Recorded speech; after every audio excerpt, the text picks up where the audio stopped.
Por venir a esta última charla del ciclo anual de la ecologista en marcha. Entonces, pues bueno, hoy tenemos la suerte de tener a Johnny Lemo, porque está por aquí, que se nos va. Y bueno, nos va a hablar de una experiencia bastante única en Vizcaya, el trabajo que está haciendo en Undavaso. Undavaso es un bosque que está en la Reserva Natural de Urdaibai y ahora John nos contará ese gran trabajo que están haciendo. Venga, por favor. En caso, Antza heldu gaitik, eta bueno, nik amales relacionado se busca otra. La cuestión es que, como estamos entre fuego amigo, pues, o no, lo que sí que me gustaría es que en la medida de lo posible hagamos un poquito de feedback, ¿vale? Que preguntéis, que partéis y bueno, que no me tengáis 45 minutos hablando porque me cuesta, ¿vale? Y afuera de repetir muchas cosas, porque yo creo que no es la primera, ni la segunda, ni la tercera charla que sobre bosques, eucaliptos, olores distintos, etcétera, ahí se estaba. Pues la presentación repetirá cosas, obviamente, sobre todo porque la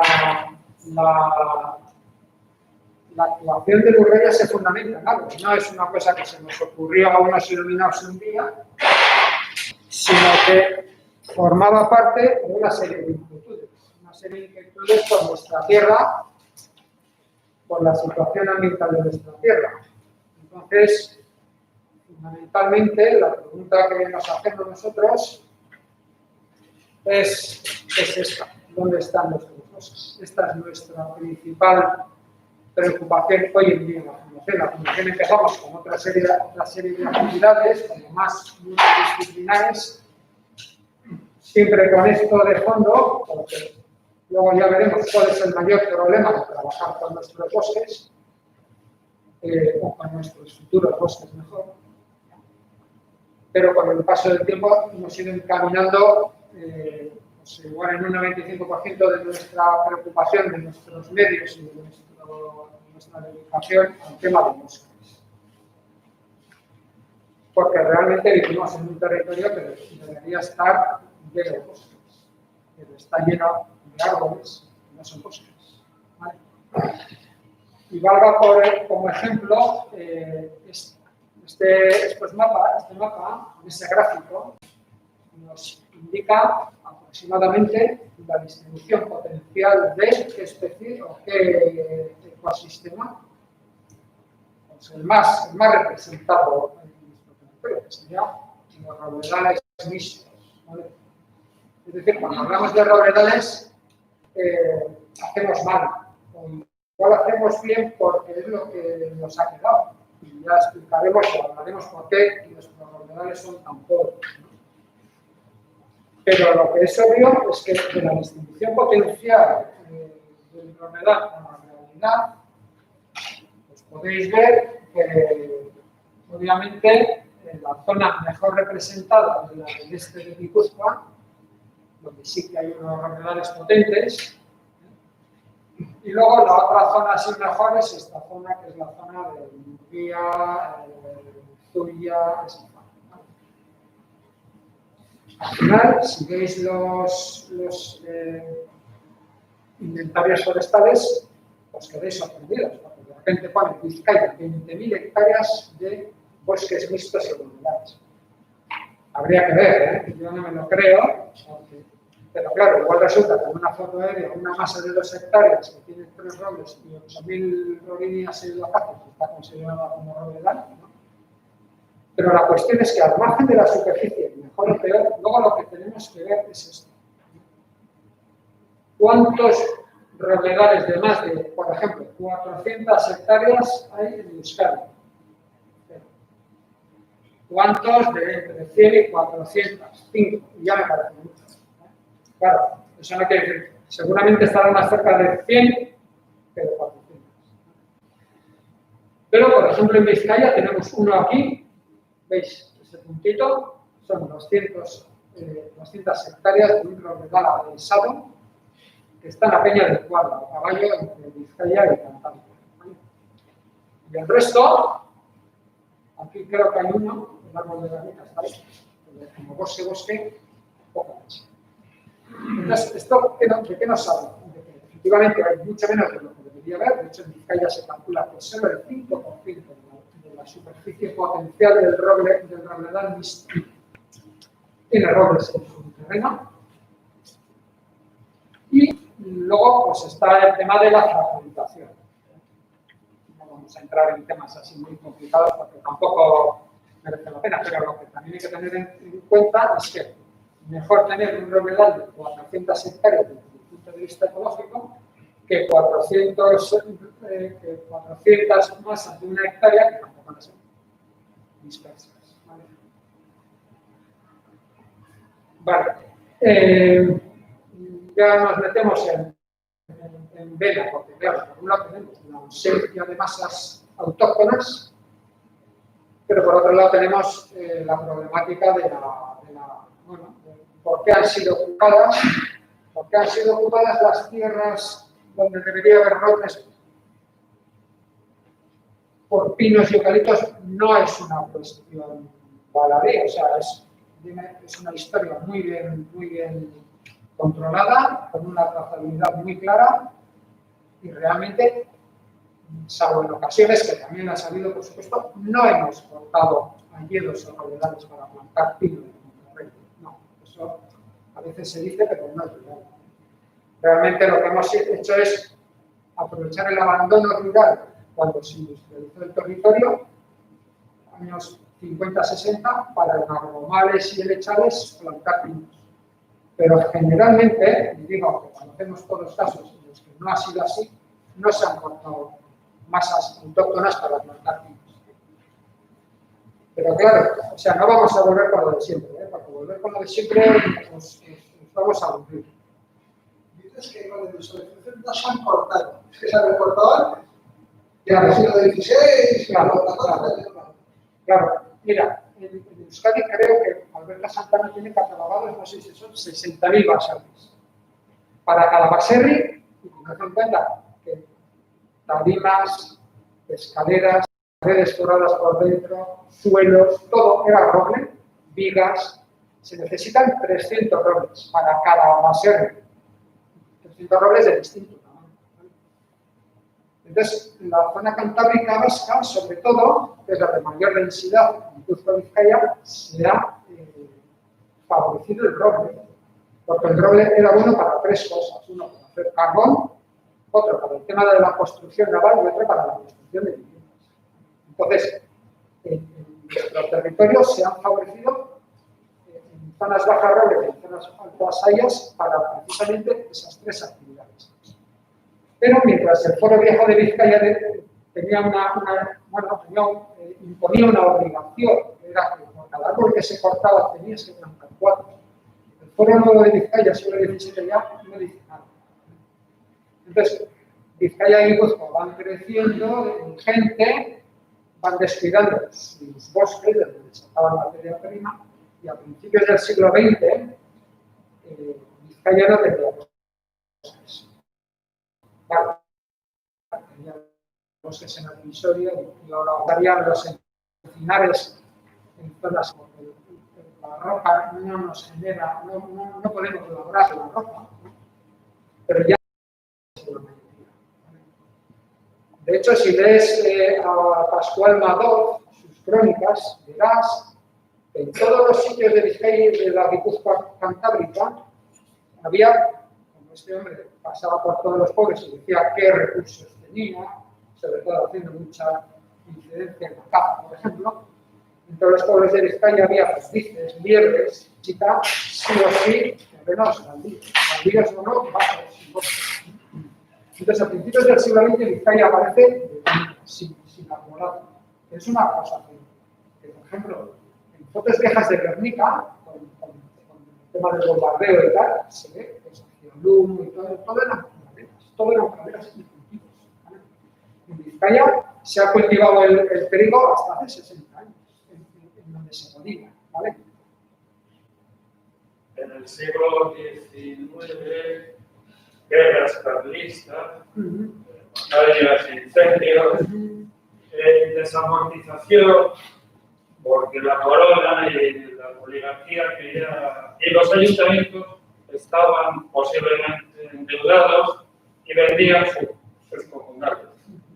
Y desgraciadamente los comunales no iban a pasar y eran especulativos. Ahora compro, ahora arrastro lo que tenga, roble, madera buena, y luego, a finales del siglo XIX, ¿no? Adán de Yarza apareció un gran señorío de Vizcaya. Pichara Famatua, mejor que viajado, pero si no Y llega a viajar, empezó con los vinos. si no llega a viajar ese habría viajado otro. O sea, que tampoco. Y a partir de eso me parece que nadie se animaba a montar robles, sino todo. Nada. Me parece que Sí, sobre el tema de la propiedad podemos discutir. Obviamente, en Vizcaya, en global, en todo Vizcaya, ahora tenemos más o menos un 75% de propiedad privada y un 25% pública. ¿Vale? Sí que hay zonas como Encartaciones que se da la vuelta, pero igual aquellos no se metieron tanto en guerras banderizas, por ejemplo, y además sigue habiendo una cultura de ganado, cosa que en el resto de Vizcaya puede ser. Pero bueno, lo de la propiedad privada luego le podemos dar una vuelta, porque tiene muchas implicaciones. A mí lo público no me genera ninguna garantía de que se hagan las cosas en favor de la naturaleza, precisamente. Así que,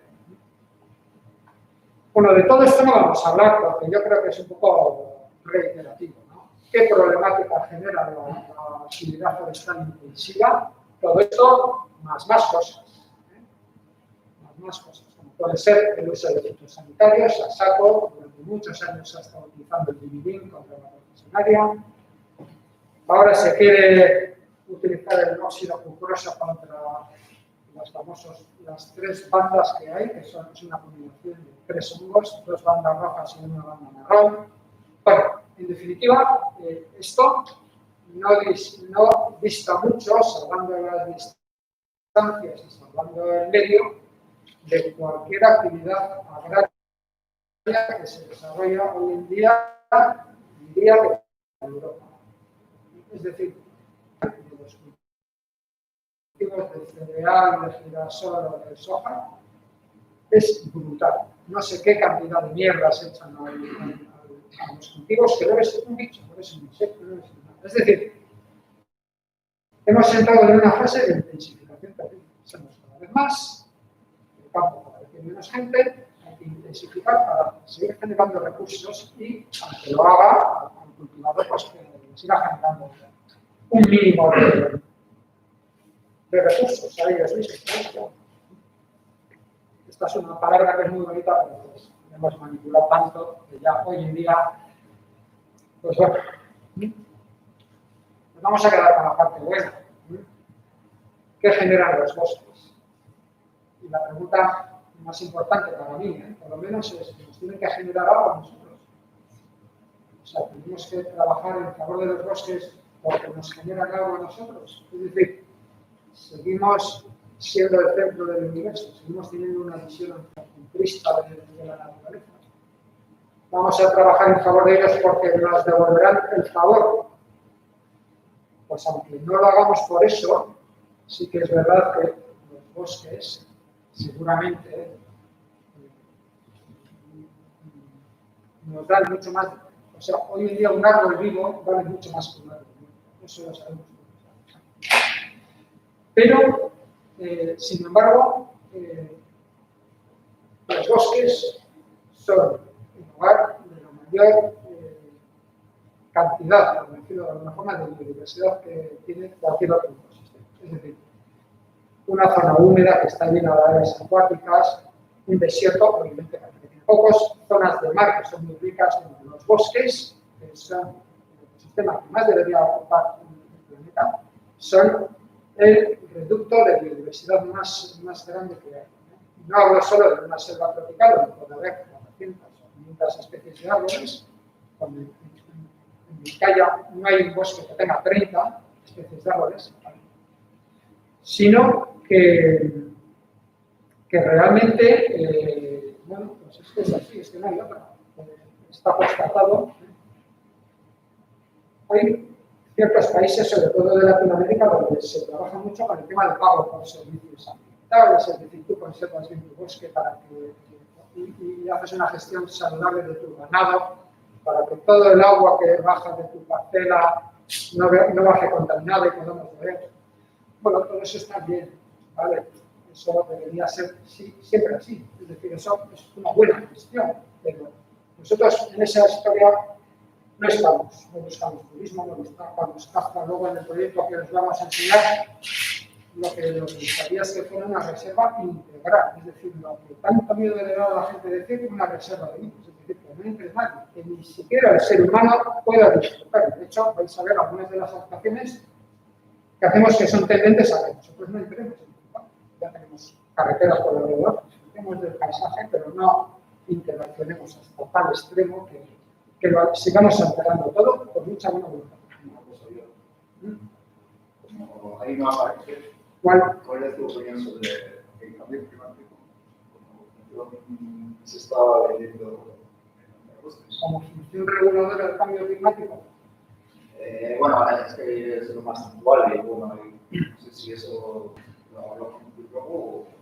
No vamos a tocar el cambio climático porque ya Pero lo único que aparece es que regula el clima local y creo que efectivamente había una diapositiva aquí. Cambio climático. Primero habrá que ver cómo responden los bosques. Eso para mí es la mayor de las batallas. En España, cuando una entidad como la nuestra se pone a plantar encinas o romeros o jaras o negros o sabinas en Madrid, si no riegan los 2 primeros años no salen ni uno. O sea, la tasa de éxito es 0. O sea, ya está afectando el cambio climático. ¿Vale? En Pirineos el bosque está subiendo. Claro, el cambio climático tiene efectos positivos en unos y negativos en otros. Por ejemplo, en Pirineos la superficie de bosque está incrementándose. Si antes era ayer solo llegaba a 1400, pues ahora se ve que va subiendo. Con el pino silvestre pasa lo mismo. Entonces, las políticas, para mí, no pueden ir por la vía de que tengamos más bosques. Es que no es imposible. Si somos ahora 7.500, 8.000 millones de habitantes y dentro de 30 años vamos a ser 11.000, si no nos vamos a la mierda a todos, ¿no? La política, obviamente, no pasa por los. Para mí, la política va por reducir consumos, emisiones y sobre todo, vamos, es que lo de los bosques, tener bosques, generando bosques, está estrechamente ligada al crecimiento. Y yo personalmente creo que es la única. Pero para mí, plantar, no sé si tiene mucho sentido, porque además luego depende de qué plantas. Aquí todos metemos en el mismo saco, es igual que plantemos chopos de producción en la ribera del Duero, ¿no? que vas a plantar a 10 años para hacer palillos o pajas de fruta, o que plantes robles que van a estar ahí 500 años. O sea, como tampoco estamos muy preparados para distinguir entre lo que es un bosque y una plantación, pues luego nos da todo igual. Pero bueno, no me parece a mí que plantar árboles sea la forma más eficaz de luchar contra el cambio climático, y como símil pondría que reciclar no creo que sea la mejor manera de pero bueno, es una percepción mía. Y ahora, no sé, cuando leí un economista que decía que mayor empresa que la verde, que el bosque, que el árbol, no hemos llegado a inventar nosotros una economía tan próspera como una en sus condiciones naturales. Entonces, la pregunta, ¿qué hacemos con los bosques? Podría ser aprender. Sí. Lo que más me mola a mí de todas formas de los bosques es que son tal cúmulo de historias. Bueno, ¿un bosque qué es? En un principio, en un bosque lo que vemos es el protagonista más visible, el máximo, ¿no? Pues, obviamente los árboles y los arbustos. Pero un bosque no es eso. Un bosque es eso y son un montón de cosas más. Es decir, Si, por ejemplo, en un bosque no hubiera hongos, pues es que no existiría el bosque. Los hongos son fundamentales para el desarrollo del bosque. Entonces, lo envidiable del bosque, o del árbol, a mí no me gusta mucho el árbol porque el árbol eres tú. Lo importante es que en el bosque somos todos, ¿no? Es como algo más comunitario y más interrelacionado, ¿no? Entonces, lo chulo del asunto es el equilibrio. El equilibrio y las relaciones entre ellos cada vez más investigadas, esa capacidad de comunicarse de plantas y entre sí, etcétera, que es chulo. A ver si algún día preparamos algo sobre el tema porque es apasionante. Últimamente, no sé por qué motivo, estoy leyendo, bueno, estoy leyendo en Facebook, no sé si será el mismo siempre, que lo dice, pero parece como si se conformase con conservar lo que ya tenemos, ¿no? Y decir, no, ¿qué vamos a hacer si centrémonos en lo que ya tenemos? ¿En qué tenemos? Si lo que tenemos es el diseño. En Europa en general, por decir algo, no quedan bosques primarios. Lo que más se puede acercar a un bosque primario de Europa puede ser la reserva integral de Muriellos, que sabemos que no es primaria, porque se han estado cortando árboles hasta hace 200 años, o por ejemplo, Bielorrica, o algunos, o luego ya las zonas altas de Noruega o Suecia. Pero no quedan bosques primarios. Entonces, no. Nosotros, sinceramente, creemos que en Europa no es el momento de conservar solo, que también hay que hacerlo. No se hace, sino que hay que empezar a restaurar, pero a toda velocidad. A toda velocidad. Está muy bien que peleemos por las selvas tropicales o por los bosques boreales, que por cierto es el siberiano que va desde el Pacífico hasta el Atlántico, es el mayor bosque que hay en el planeta y se están cargando con total impunidad. Pero tenemos que empezar a recuperar bosques a marcha martillo, así de claro. Y la pregunta suele ser esa, ¿cómo restauramos un bosque? Bueno, pues yo creo que ya os he dado una pista sobre cómo restauramos un bosque, porque si decimos que un bosque es algo más que árboles, nosotros mucho más allá que plantar árboles no vamos a hacer. Nosotros vamos a plantar árboles, pero un bosque va desde los árboles hasta las bacterias descomposidoras, pasando por insectos, líquenes, plantas de un tipo y de otro, vertebrados, invertebrados, mariposas, arañas, patatín, patatán. Y nosotros, de todos esos habitantes, solo vamos a hacer una cosa, vamos a plantar. Esto corre del carro de la naturaleza. No hay otra. No hay otra. ¿Vale? Entonces, nosotros últimamente decimos que lo que hacemos es facilitar. Eso quiere decir que nosotros le damos una ocasión al bosque, lo aceleramos un poquito por las herramientas que vamos a ver que utilizamos, pero lo más importante es que nosotros confiemos más en la naturaleza para hacer bosques que en nosotros mismos. Por eso, sin más, somos facilitadores. Sí que es verdad que hacemos cosas.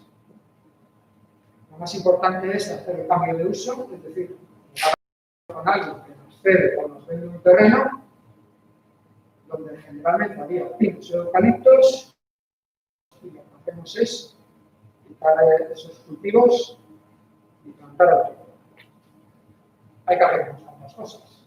Hay que poner conductores, la verdad es que es una miseria. El año pasado plantamos en un vaso 12.000 árboles, 12.000 protectores. O sea, el dolor de corazón que nos genera eso es ingente. Por otro lado, estás haciendo campañas contra el uso de plástico. Sí que es verdad que hemos estado revisando las plantaciones de hace 5 años, cuando de lunes han sido varios ya que están empezando a realizar los protectores y vemos, hoy lo hemos visto con alegría que podemos reutilizar los 5 años después.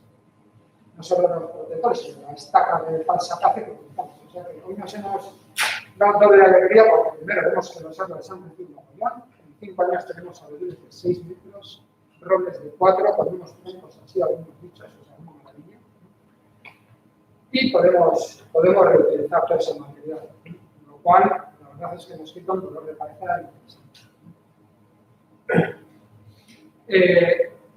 Plantamos, ponemos protectores, intentamos controlar un poco el asunto de las especies exóticas invasoras, que es una batalla que en muchos casos perdida y en muchos casos, yo diría que tendente a la restauración, ¿no? Es decir, por ejemplo, en Vizcaya, con 25.000 hectáreas de eucalipto en cierres, para el año que viene seguro que va a estar bien, y 60.000 de primas, y tal y cual, que más da que nos estemos peleando con 4 primeros de mierda que hay en el país.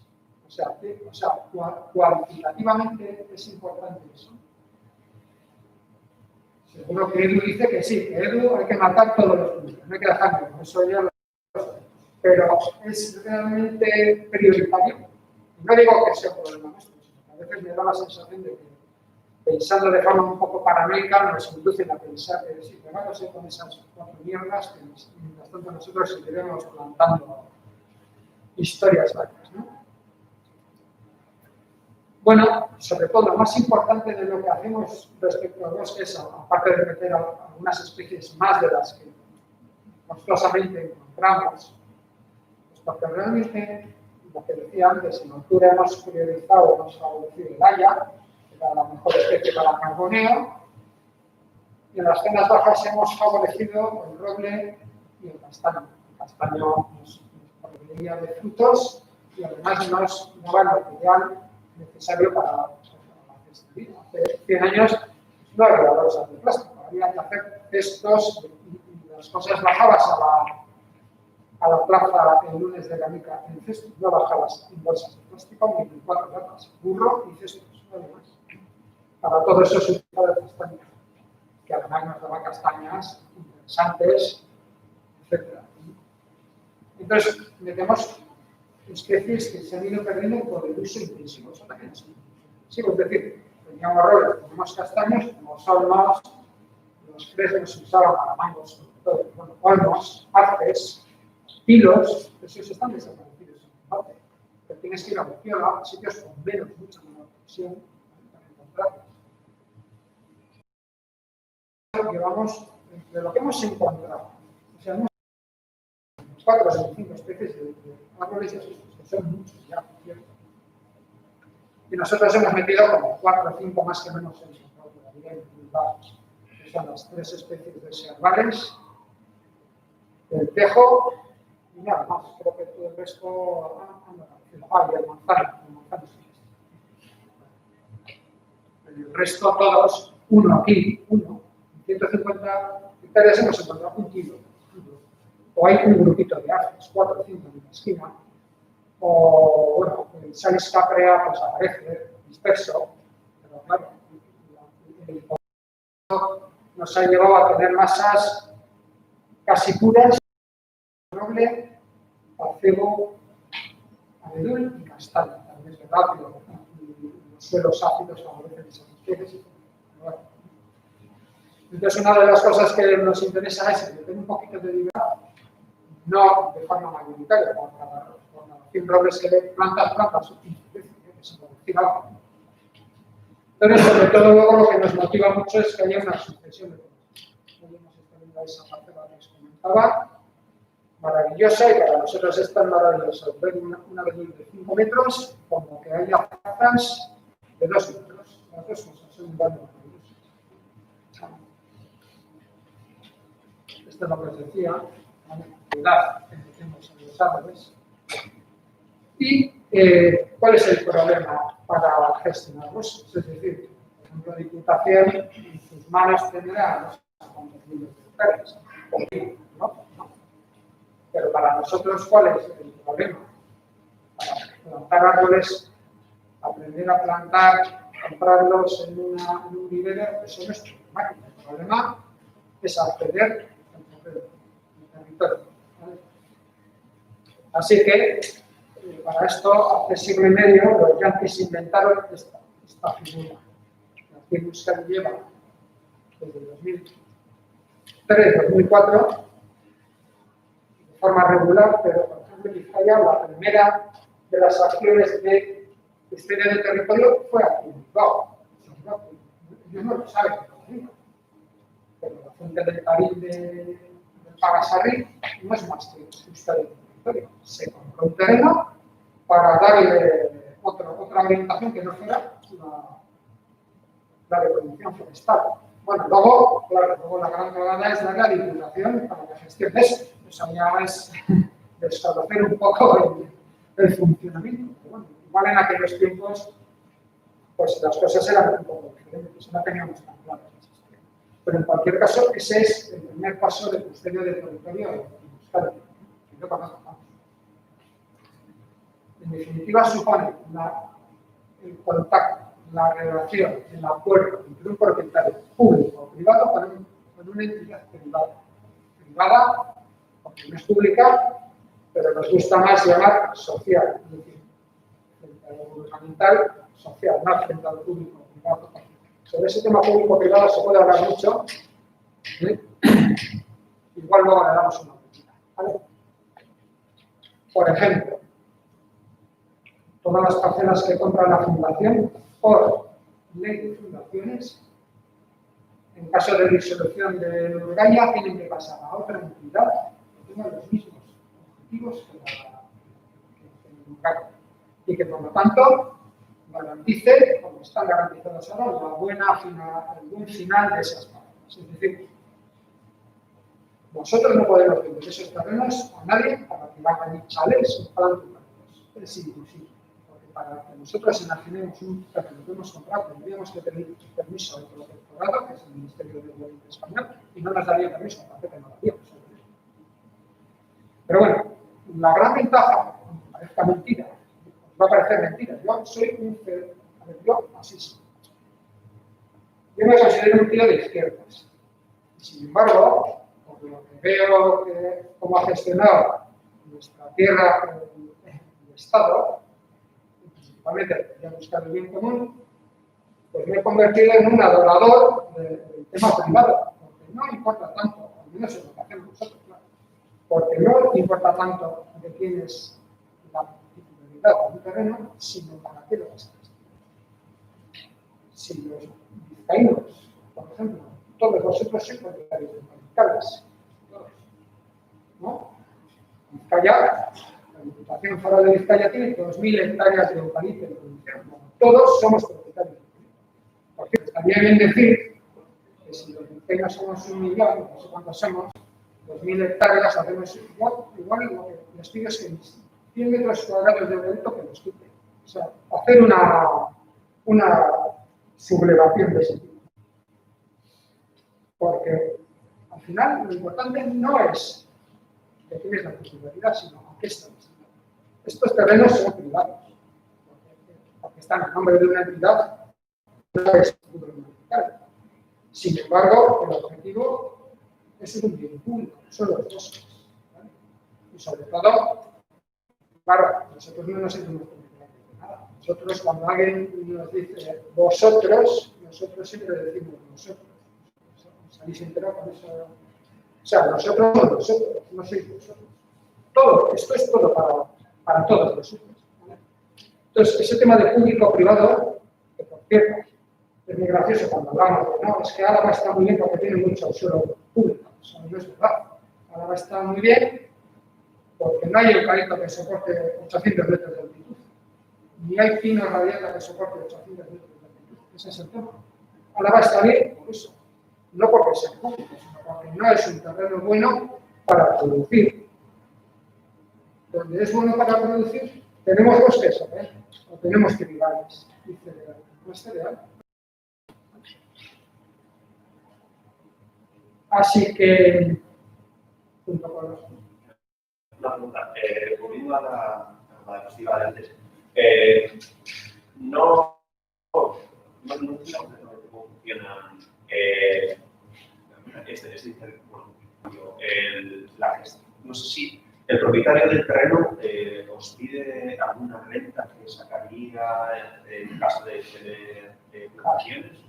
No, eso es súper interesante porque cada persona que nos cede sus terrenos no nos los cede a nosotros, nos cede a la sociedad. Por ejemplo, hace 4 meses se puede cerramos un acuerdo con una mujer y nos ha cedido 20 hectáreas. 20 hectáreas dispersas, que estaba dispuesto a comprar un forestalista para comprar el campo. Es decir, cuando alguien nos llama y nos dice, quiero que mi terreno, que he heredado, o que plantó mi padre y mi contado, lo gestionéis de alguna forma para que haya el bosque, para que mis hijos puedan ver el bosque, nosotros no pagamos nada. Lo que sí que hacemos es todos los gastos asociados a la plantación y todo eso, buscamos nosotros. Es decir, entendemos que un propietario, para ceder su uso a un bien común, ya ha hecho bastante. También es verdad que nos podemos encontrar con algún problema a pesar de que somos claros. Es decir, nosotros decimos, vamos a plantar, vamos a poner un productor y hasta aquí ha llegado nuestro trabajo. Es decir, entremos dentro de 6 años o 7 a plantar los productores, pero no esperes que vengamos a dejarte chicún, palos, el césped, porque eso no es un bosque. Entonces tú explicas a la gente, y yo creo que todo el mundo entiende que un bosque en regeneración no es unos arbolitos así de finos y hierba. ¿No? Aparte que explicas el coste de los desbroces, explicas que nuestras tierras empobrecidas es bueno que haya zarpas, helechos, orquídeas y demás ahí generando biomasa para volver a generar tierra vegetal. Y también entienden muy bien todos más o menos que cuanto más limpio está el terreno, más felices están los cuerpos. Es decir, un terreno sucio, zarpas y de matorral, por los cuerpos comunes. A los cuerpos les gusta la hierba, las manzanas, los cultivos, los pimientos y tal, y luego un zarzal o una malta para entamarse de día, y luego seguir a tener a sitios limpios. Entonces, el propietario, que puede ser público también, solo ahora vamos a empezar a trabajar en Baquio, que ha puesto a nuestra disposición para que son 7 hectáreas de cultivo de eucalipto que ha cortado y que no quiere que vuelva a haber eucaliptos. O mayoritariamente personas que se puedan analizar mucho, generalmente son neorurales, gente que tiene terrenos por herencia, porque son pertenecidos a viviendas que ha comprado en el campo. Pero la gente que vive en la aldea todavía, pues esos están en la inercia de los forestalistas. Pues no hay, eso es en mi caso. A nosotros no nos genera, no perdemos el tiempo con eso. Bueno, tampoco perdemos buscando, porque es que nos digo la gente con eso. Entonces, eso es sorprendente. O sea, te das cuenta que hay gente, mucha gente que ve que no le hace falta andar con los hermanitos y con los vecinos para vivir. ¿Vale? Entonces, eso es interesante. Hacemos convenios a 20 años, sabiendo perfectamente todos que dentro de 20 años, si tú plantas hoy un brote así, dentro de 20 años vas a tener un brote así. Y que nadie te va a dejar plantar. Es decir, cuando tú firmas un convenio con nosotros, directamente asimilas que tu terreno no va a producirte nada sin los servicios. Por ejemplo, el otro día, en julio firmamos un acuerdo con una mujer de Goibar, que no sé de qué nos conoce, una reunión, 1 hora con ella y no producía nada. O sea, firmar 13 hectáreas que podía haberlas vendido. Podía haberlas vendido a la Superfuerte, que está en esa zona, en esa falda del puerto de San Miguel, que va hacia Maquina, que están comprando para plantar el eucalipto y está hecho una mierda. O sea, está horroroso. Podría haber vendido, podría haber cogido 30.000 euros. ¿No? Yo que no. ¿Y esos determinados partes que son muy cortos? ¿O era una idea de que, bueno, por lo menos vosotros habéis llegado a 18 años? No, nosotros llevamos 18 ya. Pero bueno, de hecho, se ve un poco que prorrogáis, si todo va bien, se prorrogará el espacio. Sí, pero lo importante no es que el Urgaya esté gestionando o no gestionando el terreno, sino que se dé el paso y que nosotros adjudiquemos a un propietario el paso para abandonar el equipo.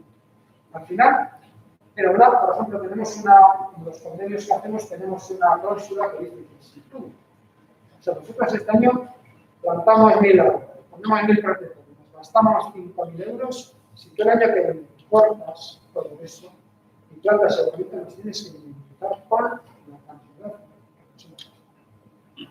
Si tú dentro de 4 años rompes el convenio con nosotros, somos feos, por decir algo, pero tu terreno sigue a lo que quieres que vaya y nosotros queremos que vaya a eso, a bosque, no hay ningún problema. El problema es que hagas un cambio de uso. De hecho, de que dentro de 20 años, y porque te digo, no por el acuerdo con vosotros, bueno, pero no vas a tratar eso, ¿no? No le vas a dejar, ¿no?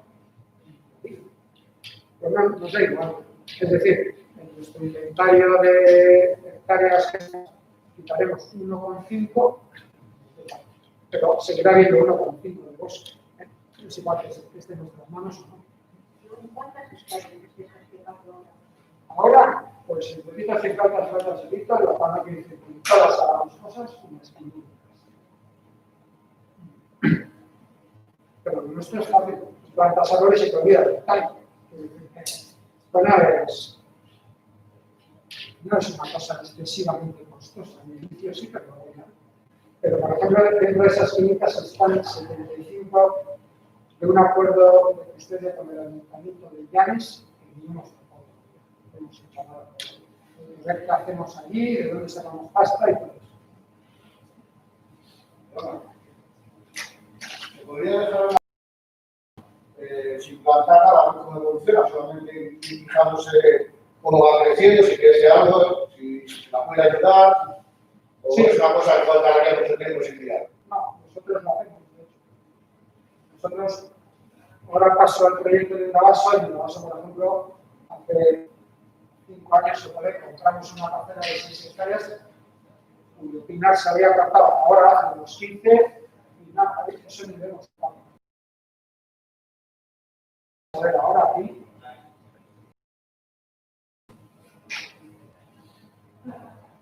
Vale, aquí, por ejemplo, esta es una zona de unas 35 hectáreas que tenemos que pagar antes del 31 de enero del año que viene. Y, por ejemplo, toda esta zona de aquí la vamos a coger, esta sin plantar nada. En esta falda de aquí, por aquí, hay una densidad de fresno que viene solo, que ¿para qué te vas a meter? No, o sea, hay sitios que no hacen nada. Y hay muchos sitios en los que, a la vista de cómo vienen, pues decidimos meter a las cosas. Hoy hemos estado plantando en un sitio donde había millones de alacranes, millones. No era lo único que había, lo que metemos es pues, árbol, pero no íbamos a alacranes, en otros sitios sí. Porque has comentado que había una pequeña zona de arces. Va limpiando alrededor y dejándolo naturalmente, siguen, pueden ir creciendo. Ya se dispersa la luz. No, me refiero que igual se puede también ayudar a que hay una zona de potencial determinado y limpiando para que el mismo vaya creciendo. Bueno, esa zona es Ya, ya. por decir, Sí, que te entiendo. Sí, sí. En principio lo que hacemos es coger semillas de la zona, pasárselas a un hilero que nos hace la planta y nuestra estrategia pasa por plantar, no por sembrar. Pasa por plantar y luego la regeneración natural. Porque en desbroce, por ejemplo, el mayor de los problemas que vemos nosotros en desbroce, aparte del poste y de que rompe la importancia del macabre y todo eso, es que te cargas toda la planta espontánea, ¿sabes? Es decir, es como si tú quisieras plantar 600 o 400 pies por hectárea y eres tan prepotente que quieres que el bosque resultante sea lo que tú has plantado. Lo más importante aquí no es eso, es que plantes, que aceleres y que a la vez entre plantas. Hoy, la parcela que hemos estado hoy se veía súper clara. Esto, así de tanto. Sabiduría de errores grandes, pero veías alacranes, moroskis, algún roble, alguna abedul que no era. Eso es muy importante. Eso es lo bueno, ¿no? Eso es lo bueno, ¿no? ¿Y os entra invasora? Hombre, hoy nos hemos dado cuenta que un vecino de arriba, que le llaman el ecologista, que tiene una chabona allí, que va allí a fumarse unos canutos y tal, los sábados a la noche, pues ha plantado unas atáforas melanosilas, que es una peste del copón y es jodidísimo. Claro. Pero, por ejemplo, la cortadería aparece por todos los sitios. sistemas forestales de producción, alteras el suelo, remueves y te aparece la patología. Pero sobre todo a nivel de gestión forestal, para nosotros la más problemática de todas, con diferencia, es la falsa. La línea pseudoacacia es complicadísima, y luego en zonas de ríos. A largo plazo no puede ser la sombra, ¿no? No. Pero claro, eso ya tiene que ser a muchos años de vista, ¿no? Claro, nosotros, por ejemplo, tenemos sitios donde hay rolíneas así y hay árboles grandes así, y ahí las quitamos, y como no soporta la sombra, pues va bien. En otros sitios supones así, cortas, porque te mutilas, mientras crecen nuestros robles. Entonces, claro, ahí tenemos que tener sangre fría, y ser capaces de esperar. Y si me quiero justificar, incluso puedo decir que como es una leguminosa, pues fija en el traje. O que las abejas tienen un alimento. Pero obviamente la falsa acacia es un problema de ¿Has esperado por un día con fósiles sintéticos forestales y viejas? ¿Con quién? ¿Tienes forestales, por ejemplo? Sí. No, es todo, no hay de la parte No. Pero tenéis previsto un poco. No, por ahora no. Por ahora no. Por ahora sí. Y luego podemos hablar de financiación porque es una cosa bastante interesante. Pero no, por ahora no meternos en mayores historias. Si es que nosotros somos una cagada, ¿no? Vale.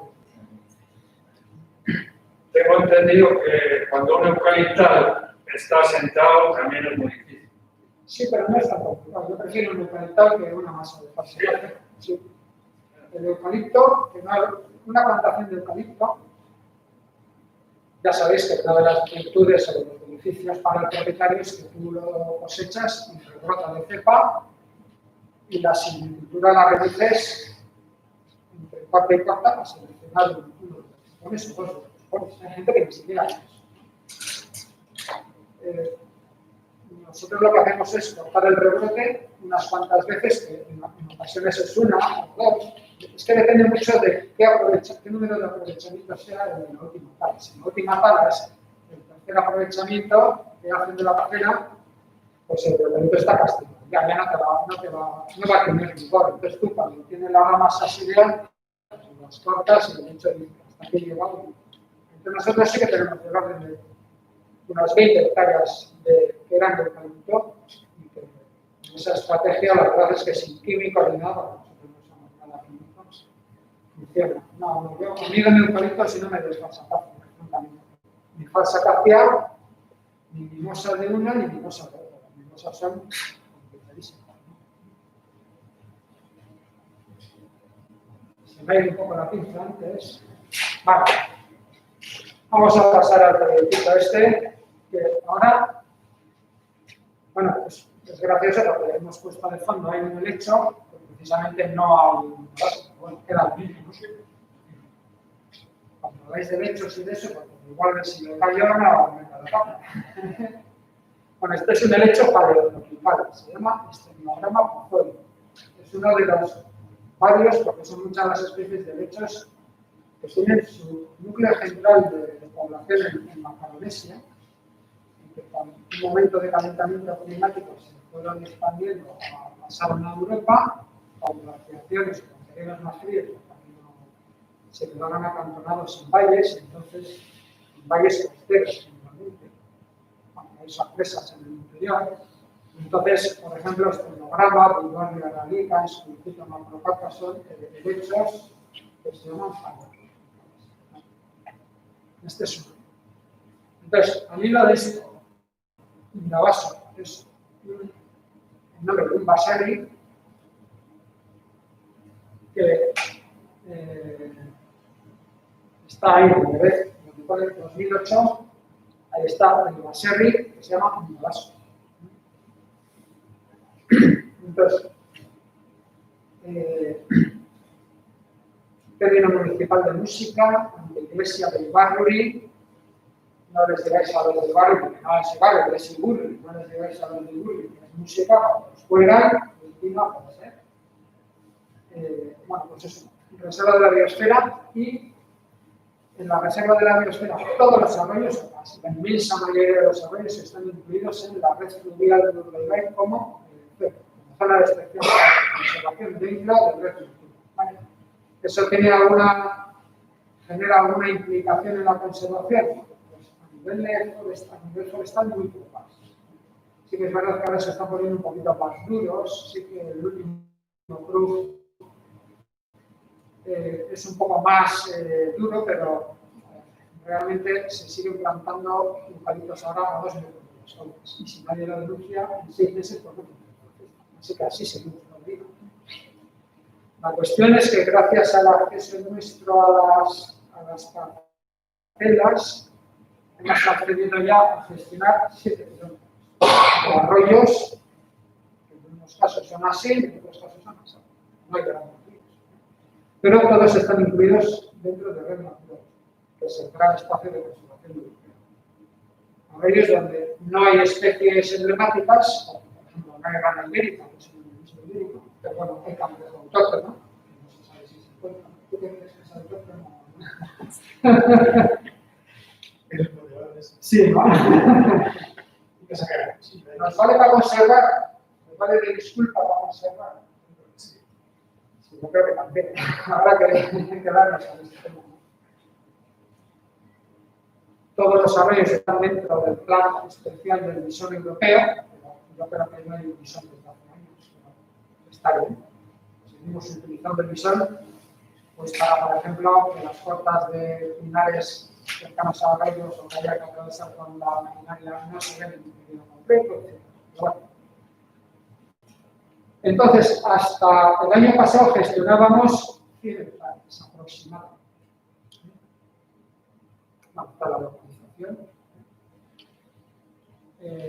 Está más cerca de Durango, accediendo por Petagalla, por Mexicano, por Rico, por ejemplo. Y bueno, este es el panorama. Esto es un panorama bueno, bastante realista. Es decir, veis la distancia que se ha hecho ahí en los últimos años. Pistas, desmontes, tablas, matarrasa, biológicos. La reserva de la biosfera pasa por aquí, el límite pasa por aquí, está la carretera que va de Astey, bueno, aquí está Petagalla, aquí está Astey, aquí se va para Ibaruri, por aquí se va para Urruchua, este es el límite. Esto es un oriental hermoso, 17 hectáreas, ahí está notado. Esto es Red Natura, esto es Red Natura, aquí está Red Natura. Y esto ya es Valle del Baizado. Aquí está Maule, Orobios, Altaza. Esto de aquí, que es de las cofradías de Urreta, da para hablar largo y tendido, pero eso lo dejaremos para. Este es el lugar que la verdad es bastante deprimente.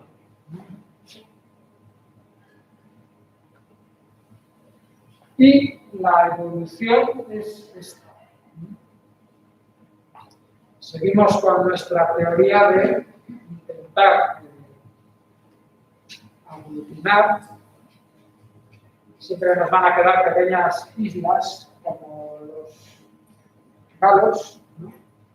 Pero de cultivadores de pino, ¿vale? Y ahora ya de paso os quería dar 3 primicias. No son primicias porque hoy hemos tenido jornada voluntariada, entonces ya las hemos comentado. Pero esto era hasta 31, hace un mes, esta era la previsión bueno, por acuerdos firmados privados de compromiso y tal, pero por ejemplo, esto de aquí y esto de aquí hay que comprarlo antes del 31 de diciembre del año. Pero es que ahora hemos añadido otras 10 hectáreas aquí. Aquí hay un valle por aquí, otro por aquí y otro por aquí, que se juntan aquí en Ibarri, y ahora estamos accediendo al tercero. Hemos comprado otras 10 hectáreas aquí. Lo cual quiere decir que ya no son 153, sino que son 163. ¿Por qué vende la gente ahora montes cuando hace 10 años no quería vender nadie nada? tampoco los queríamos comprar, nadie quería vender, porque hay mucha ligazón sentimental a la tierra, mucho arraigo, que se dice, y hoy por qué nos lo escriben todos. Ese es un tema también interesante para una charla específica, pero nuestra idea es que hay dos motivos. Uno es el envejecimiento del propietario que planta la pinos, cuyos hijos viven en Guernica o en Miranda y se la suda todo, porque no le interesa, no sabe ni dónde están, no comen ni nada. Y sobre todo el fin de la cultura del pino. El pino de Monterrey al desaparecer como cultura, no ya como cultivo, porque sino ya estaba metido en nuestras cabezas años. Ese mundo se ha disuelto con una azucarilla y la gente es como si los pinos fueran lo último. Fijado. Es una teoría y lo voy a debatir porque cada uno piensa nada. Entonces, sin tener en cuenta que hemos llegado a un acuerdo de casi 10 hectáreas de 28.000 euros para comprar estas 53, digo estas 48 nuevas, hemos llegado a un acuerdo de 147.000 euros. Es una pasta inmensa. Nuestras cuotas de socio son 25.000 euros al año. Esa es otra noticia. Hemos alcanzado esta semana hemos superado los 450, que para mí, claro, si Euskadi son los 2.100.000, 400 vizcaínos y guipuzcoanos y alaveses que habrá, porque hay asturianos también, pues es 0,01, no sé cuánto. Es un poco triste, pero bueno, no pasa nada.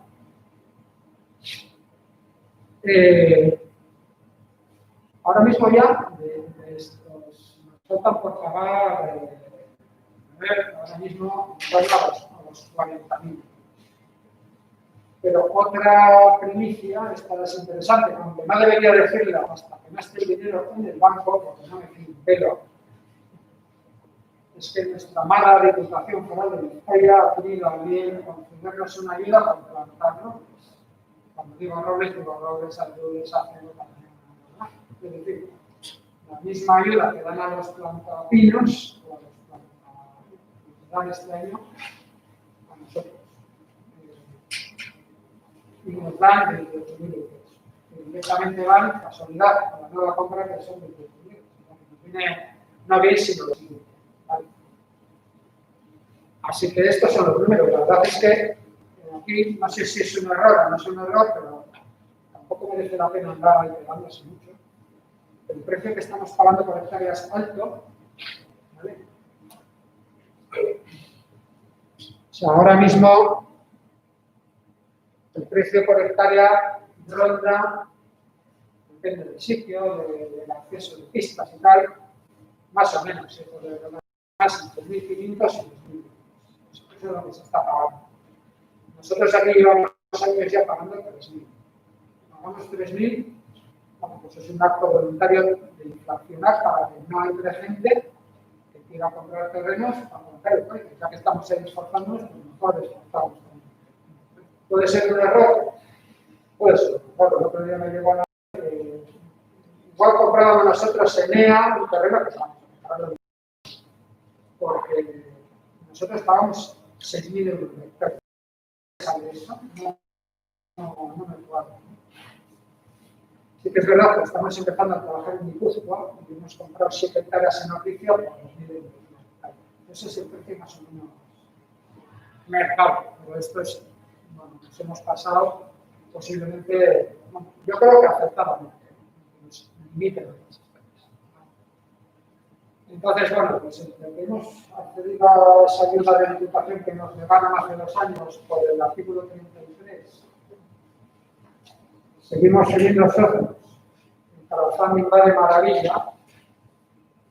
Hoy hemos llegado, a ver, con los 45.000 euros que hemos puesto como objetivo es un objetivo que podríamos haber puesto a 40. Que no vamos a llegar a 40.000 muy ambiciosos, pero es que hoy hemos pasado el 50%.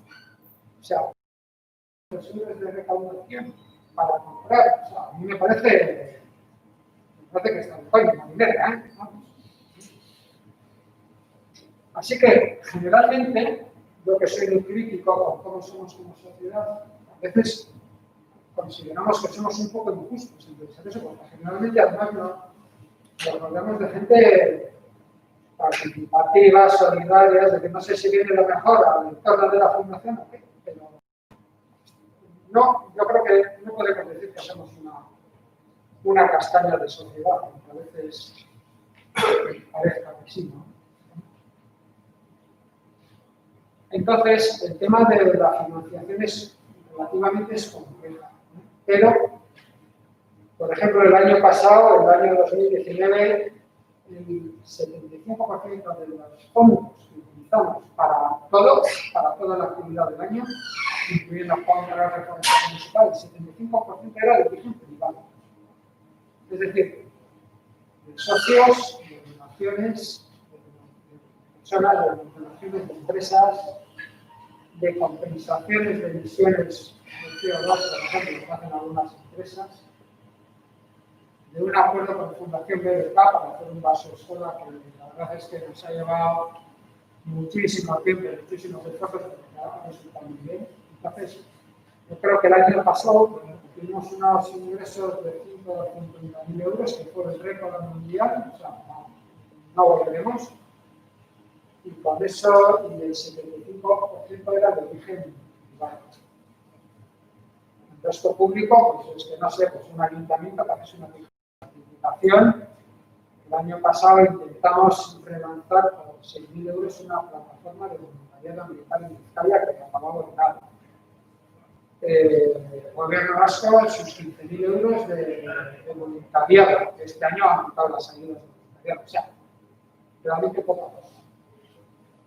Y eso también es una decisión personal, porque una ONG, pues, no sé, en general depende de las ayudas públicas, muy en general, y muy porcentualmente, muy fuertemente.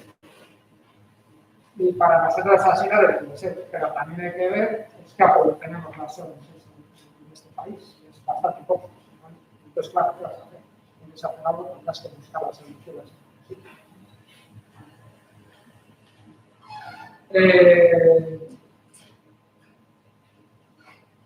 Sí que es verdad que la gente no suele decir, es una idea recurrente, ¿no? Claro, tenéis tener financiación privada para tener más independencia.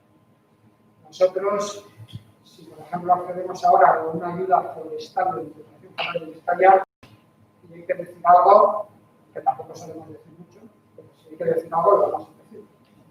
No, o sea, no nos vamos a callar por eso, mucho menos.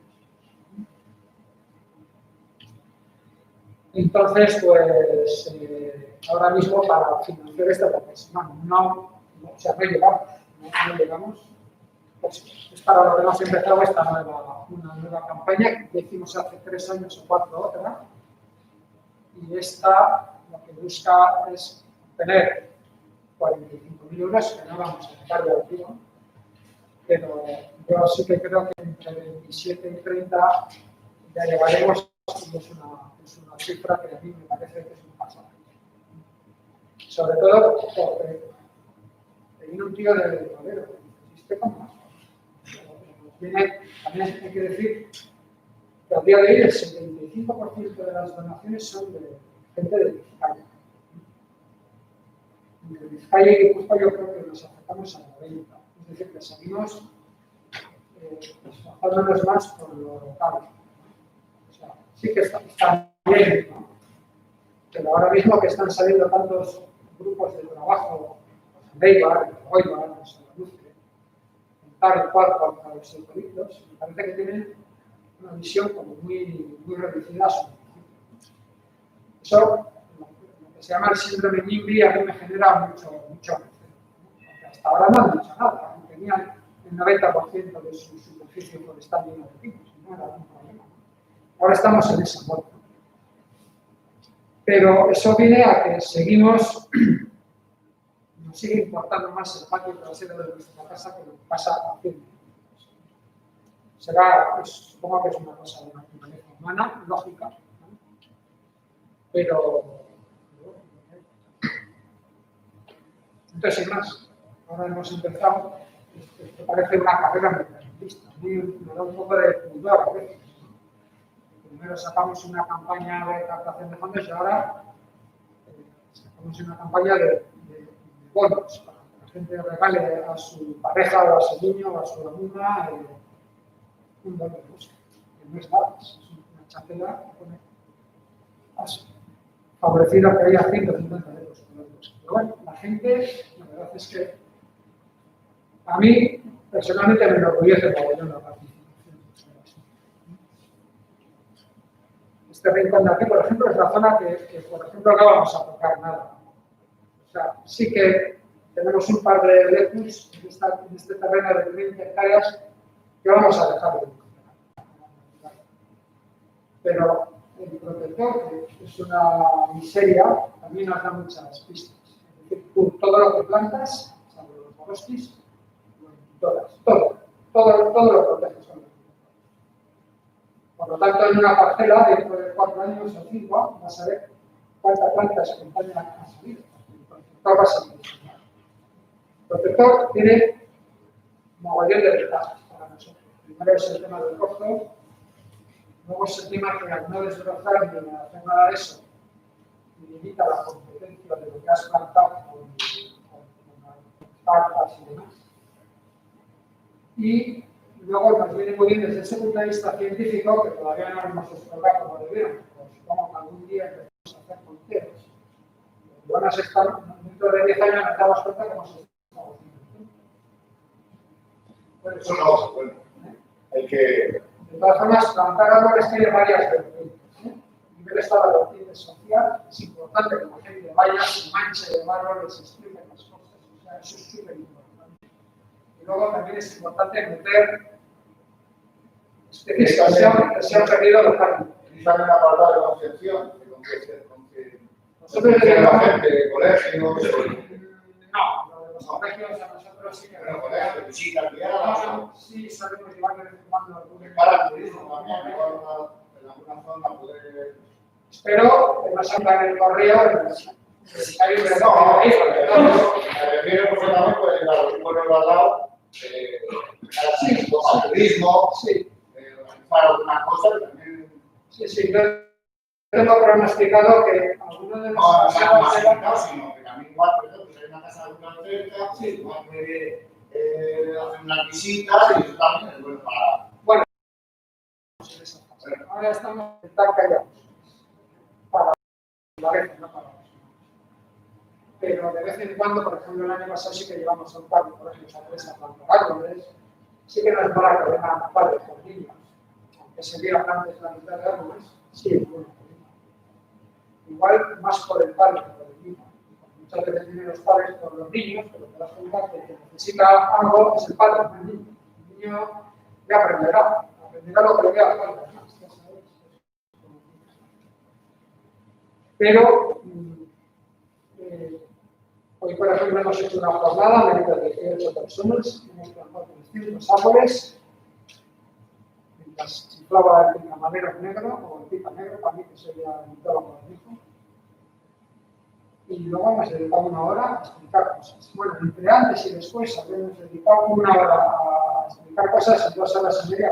Es decir, no hacemos jornadas de voluntariado con regímenes activistas. Siempre necesitamos un montón de tiempo a explicar las cosas, a explicar cosas sencillas que en el campo se explican mejor, como son la sucesión ecológica, el tema del matorral, la importancia del matorral. Clase de grupo también, ¿no? Conoce la gente. No, y la gente luego queda todavía ahora ganando. Queda conciertos, se quedan, sí. También las personas tenemos que estar en todo el mundo. Así que, bueno, aquí una cosa que yo creo que es bastante... Vale. Una cosa que hacemos cuando hay algo de dinero es cargarnos las pistas. ¿Vale? Esta nos la vamos a cargar en 10 días, esta también, y esta también. ¿Y qué hacemos? Bueno, primero, una cosa que generalmente desconocemos es que cuando una forestal saca un monte, tiene que dejar el sistema de pistas, o más o menos, la parcela que no ha trabajado como estaba antes. sin los árboles, obviamente, pero con estambres. Entonces, esta pista monumental, hasta abajo, la hicieron para que el autocargador subiera por aquí. Todo el desmonte, toda la cosecha de árboles de 30 hectáreas. Bueno, aquí subirían más o menos de 20, pero abrieron la pista nueva esta. Entonces, cuando acabaron, cogimos la tercera al amigo José Luis y le dijimos, pero hay una excavadora y esto lo dejas como estaba. Es decir, toda la tierra que tú has dejado a un lateral para abrir la pista, metes un pajo y recolocas. A todo esto, claro, ya pasan 4 meses, había diluviado, ya había llegado la roca madre de la pista, o sí, ¿no? Luego no hay depresión. Pero hemos hecho en un montón de kilómetros esto. Aquí atrás, todo este sistema de aquí, realmente no son pistas, son zonas donde todavía pues, han sido colonizadas, por ejemplo, por las familias, pero no han entrado todavía parcas, helechos y compañía. Entonces, desde aquí parece que son pistas, pero no son pistas. Y hemos quitado, por no sé, tampoco cuantificamos, pero unos cuantos kilómetros de pistas por motivos de paisajismo y sobre todo de las pistas alteran la ecología de las laderas de una forma brutal.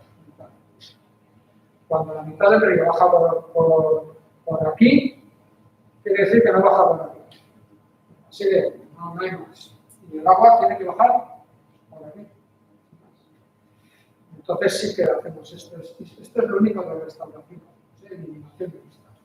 No se consigue, ya no consigo. Así que nada, no da chapa. El tema del compost, ahora que vemos eso ahí tan desgarrado natural, ¿echáis compost de alguna clase? No. ¿La Diputación nos quiere dar compost? No, es que, a ver, yo creo que ni compost ni abonamos los árboles, ni nada. No sé, nosotros hay veces que la gente te dice, ¿tienes prisa para esto? Y decimos, no. O sea, si por ejemplo tuviera prisa en la vida, no nos dedicaríamos a plantar árboles. O sea, no tenemos prisa por esto. Lo que hacemos ahora trasciende a nuestras personas. Eso hay que verán y cuando nosotros palmemos, ese bosque será joven. Es decir, un robledal mixto de estos, para que esté más o menos en madurez, estás hablando de 100 años. Entonces, para que los procesos ecológicos se completen, aunque los procesos mínimos aquí ya se están dando, es decir, hay recolonización de especies, de flora, de fauna, muchos de los arbustos que plantamos y muchos de los robles, por ejemplo, el año pasado, que eran de biota, los robles hasta que tenían 3 metros, es cosa sorprendente.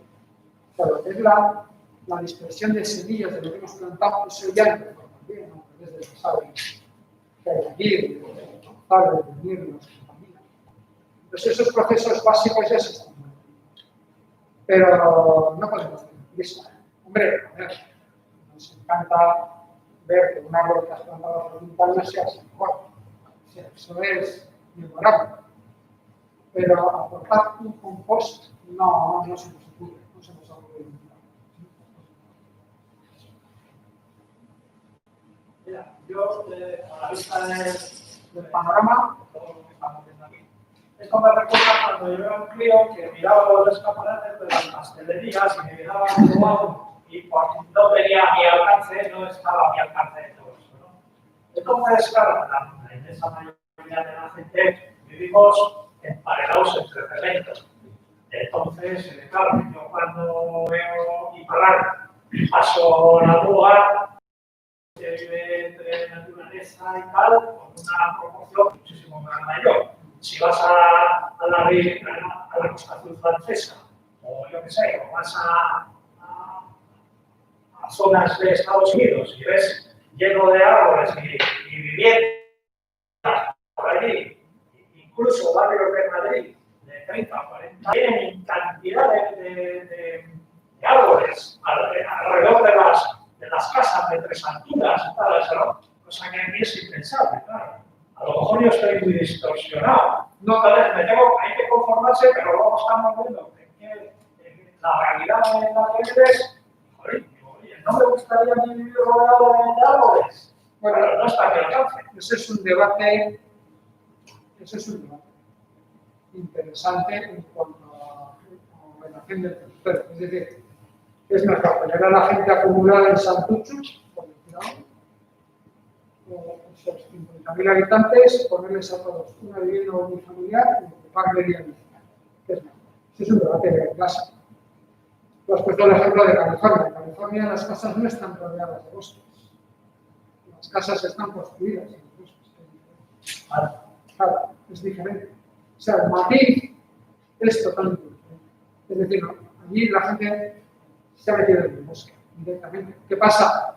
Pues que con una vegetación mediterránea, con una reiteración de incendios y tal, pues el último incendio han ardido 5.000 casas o más que sea. Es decir,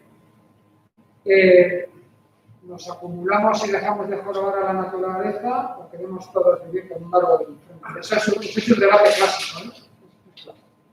Pero no soy capaz de... Alrededor de Miami, la cantidad de gente, de viviendas que viven rodeadas de bosques es increíble. Sí, sí, pero esto es igual que esa historia que sale en el film de vez en cuando. Tú me estás cruzando con una carretera que cruza el cielo, no estás... El bosque no está invadiendo la carretera, eres tú el que estás invadiendo el bosque. O sea, es una cosa... A nosotros nos gusta oír un poquito del antropocentrismo que nos rodea. Que Vizcaya, perdón, Vizcaya Es un reino jardín. es una pena, su historia relacionada con el bosque, pues es penosa. Y el colmo es que la tendencia no está mejorando la historia tan triste que tiene el bosque de Vizcaya, ¿no? Por la industrialización, porque la corona hacia barcos, porque esto y aquello, ¿no? Y porque los caseríos, las industrias necesitaban más huerta y los bosques se quedaban. Y no había nadie que apostase por conservar el bosque, sino avasallar, agarrar todo lo que podían para vender y demás. Y como luego ya estaba solucionado porque el pino crecía rápido, pino. Y ahora encima que no es pino, eucalipto que crece más rápido. Y por 5.000 euros hectáreas, según tengo entendido, cada 12 años son capaces de plantar más eucalipto. La pena de Vizcaya, para mí, y yo vivo en una zona que podía ser muy bonita porque tengo unas montes alrededor, por la zona de Nervión, de Basauri, de Río Miravalles, Severio. La pena es que no he visto, con más de 50 años que tengo, madurar bosque alrededor mío. No he visto madurar. Porque los pinos como se cortan de pie, porque lo plantan otra cosa, el eucalipto o del jardín. La pena de Vizcaya es eso, que no madura. Yo creo que el tema subyace es más profundo que todo eso. Yo creo que vivimos en una sociedad cada vez más que tiende a monetizar todo más. El neoliberalismo, las rentas a corto, me importa luego todo. Yo soy antes, o sea, todo eso trasciende a cómo estamos gestionando. El dinero está por encima de todo eso trasciende a la gestión. Yo es que además creo que cualitativamente es peor lo que estamos haciendo ahora que lo que hicimos hace 200 años. Es decir, hace 200 años cuando para las canistadas los municipios vendían o se endeudaban o cada cual y acababan de cortar los roles, no sabían lo que sabemos hoy en día plantando eucaliptos. Es decir, hoy en día cualitativamente es mucho peor lo que estamos haciendo. Con el grado de conocimiento de las cosas que tenemos, con la huida hacia adelante y sobre todo con este régimen de pasta. ¿Y de qué os conocéis? ¿Cuál? Para sentirte pronto como... Este año depende. Nosotros nos nutrimos sobre todo con viveros Talaya, que son gente dedicada que tienen vivienda, con el toque Basoa y con Artal. Pero este año, por ejemplo, Gil tiene todo el mundo. Lo cual es una avanzada. Nosotros nos hacemos faena, pero él tiene todo. Y si no tenemos ni planta de Gil, o de Talaya o de Iñaki, pues no plantaremos. Porque la evolución de la planta es fundamental. Es decir, no vamos a vernos a un vivero de Álava, por ejemplo, de Estudia, para traer robos de la zona antigua. Los temas de variabilidad genética. A ver, siempre dentro del marco, ¿no? Pero este año los viveros se están vendiendo toda la planta, pues porque la gente, al igual que la gente se mete en su casa a hacer obras, pues la gente en sus terrenos ha dicho, este año no pasa. Y se pone a comparar. Si te van, oye, 200 de esto, oye, 200 de otro. Y estamos en diciembre, es decir, que todavía la gente no se ha puesto a ello. Y ya, por ejemplo, Gil lo tiene todo. Ya me alegro, porque son apuestas complicadas. ¿Tenéis alguno de los terrenos que tenéis ofrecido algún ayuntamiento, si terrenos públicos? ¿Y qué tal la experiencia habéis tenido con ellos, con los ayuntamientos? Pues mira, tenemos un pequeño terreno, con patio, creo que son 7 hectáreas, con Ondarras nos cedió, esa fue rabiosa, nos cedió un SEL, sabéis lo que es un SEL, ¿no? Una porta. Nos cedió un SEL de 17 hectáreas, que es la dimensión de los SELs y los litros, recién plantado de pino. 17 hectáreas de pinos, así. De Oscar, y allí fuimos a arrancarlos todos. ¿Cómo disfrutar? Porque lo primero que hicimos fue arrancar 17 hectáreas. Y ahora hemos llegado a un acuerdo con el Ayuntamiento de Mañaria, que acaba de comprar un terreno de 5 hectáreas que están dentro del parque industrial. Y antes de comprarlo, pues ya hemos estado en la revista con ellas, con esto, con lo otro. O sea, también intentamos asesorar a alguien que quiere comprar. Entonces, bueno, luego con el Ayuntamiento de Llanes, las 75 hectáreas aquellas, y en un momento dado también con un ayuntamiento de Saca, pero bien, lo que pasa es que la inmensa mayoría de los montes que están en manos de los ayuntamientos están catalogados como montes de utilidad pública, por lo tanto la gestión la lleva. Nosotros no tenemos acceso. No, de hecho, en un caso concreto, en el de Báquilo, para que se puso muy cabezón, 50 hectáreas de monte que están en la salida de Báquilo hacia Lemuis. Estaba todo de eucalipto y pino y tal, y las están pasando a un campo. Y teníamos un acuerdo con ellos, con el ayuntamiento, pero cuando la Diputación se enteró que estábamos nosotros detrás, dijo que bueno, detrás de nosotros. Entonces se contrató una empresa y todo eso. Pero bueno, bueno, y en bancos también. Por cierto, Sotegui, en manos del PNV de toda la vida. Si conoce a Monsotegui, sabrá que todos los alcaldes de Monsotegui están imputados por cosas reales. Gamis, PNV. Lo que pasa es que el alcalde de Gamis es un guarda de diputación, que le gusta mucho de bosques allá hay el resto, Mañaria, el patio,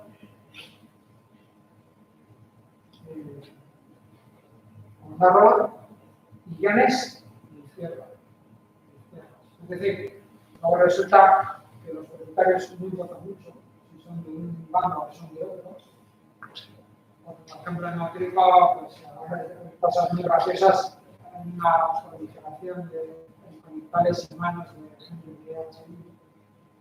Pero como están en el gobierno, obviamente las izquierdas son más tendentes, claramente más drásticas, a hacer no productivos desde el punto de vista clásico.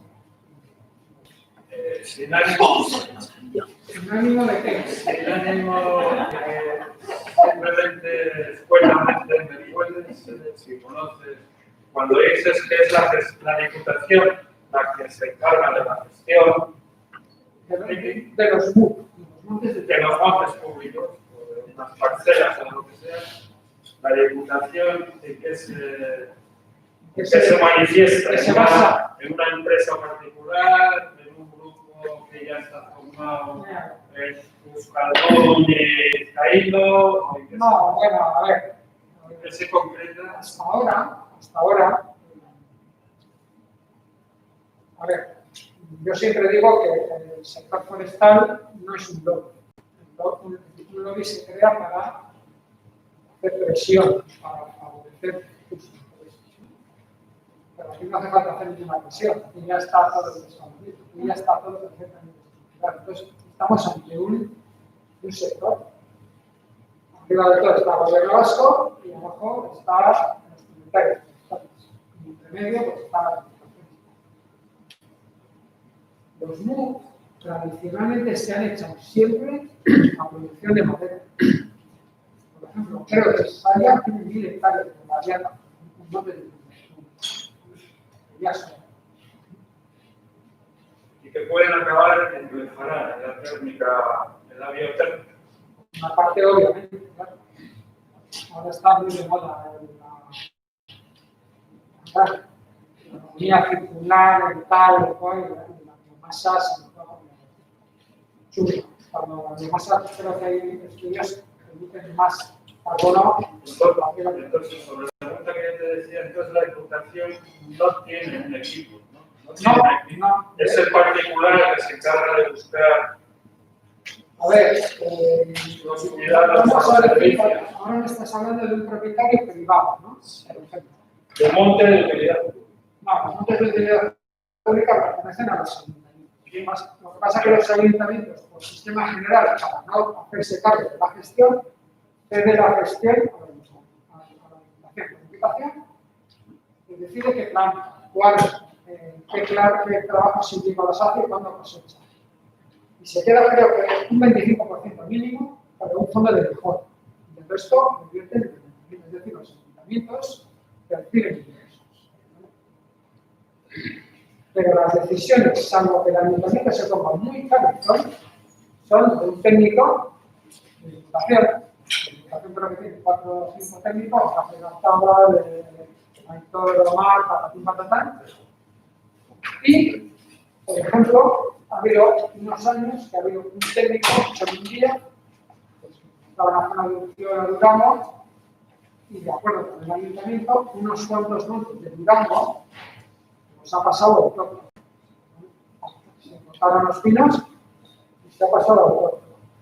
¿Con qué criterios? Con el criterio de producir madera con especies autóctonas, pero de producir madera, no de terrenos, es diferente. ¿Vale? Con criterios que se alejan mucho por ejemplo, de lo que hacemos nosotros, es decir, para plantaciones regulares, mantenimientos, diversidad de especies sí, pero voy a meter 5% de cerezo que crece tal y luego puedo apartar primero los cerezos y luego los robles, o sea, con otro tipo de especies. Pero luego habrá que ver dónde venden los cerezos, no tienen mercados. En un monte de utilidad pública puede haber un funcionario forestal. Hay un funcionario. No sé en un monte de utilidad pública, si está enclavado. Los trabajos silvícolas, ¿quién los hace? Los trabajos silvícolas en un monte de utilidad pública. Los ordena el técnico que vive en la zona, los supervisará guarda y los ejecutarán o bien Basalar, que es una empresa pública, o bien se subcontrata a empresas del sector de desindustrialización de la zona. Es que La gran ventaja de favorecer bosques, de la forma de que lo hacemos nosotros, es que decreces, es que retiras del mercado, del círculo, máquinas, vale, quitamos puestos de trabajo, no pasa nada. Ya hay miles de hectáreas en el imperio, esto es una cagada de mosca en un cristal, ya hay miles de gente trabajando. Pero lo que hacemos nosotros tiene una virtualidad así a nivel global que es de crecer. Nos salimos del circuito de la silvicultura. Es que nosotros no hacemos silvicultura, silvicultura es para generar modelos, no para hacer cosas. Pero tampoco hay que olvidar que el sector maderero, las empresas del sector maderero, pues, comen el mismo plástico que los técnicos. Que Vizcaya es una plaza, eso está claro. Madereros, Vizcaya, sigue habiendo. la verdad es que para los vizcaínos es una pena. Un momentito, pero luego tenemos que recoger las sillas. Tenemos que ir antes de que nos Ya se las 10, entonces, pues, habíamos pensado que menos 20 no era mejor. Hala. Ya lo siento, pero es lo que pasa. Muchas gracias.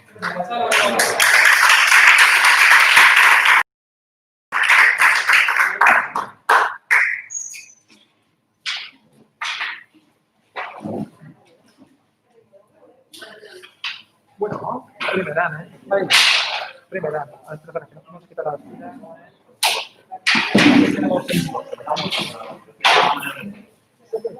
Este es el... Para ese,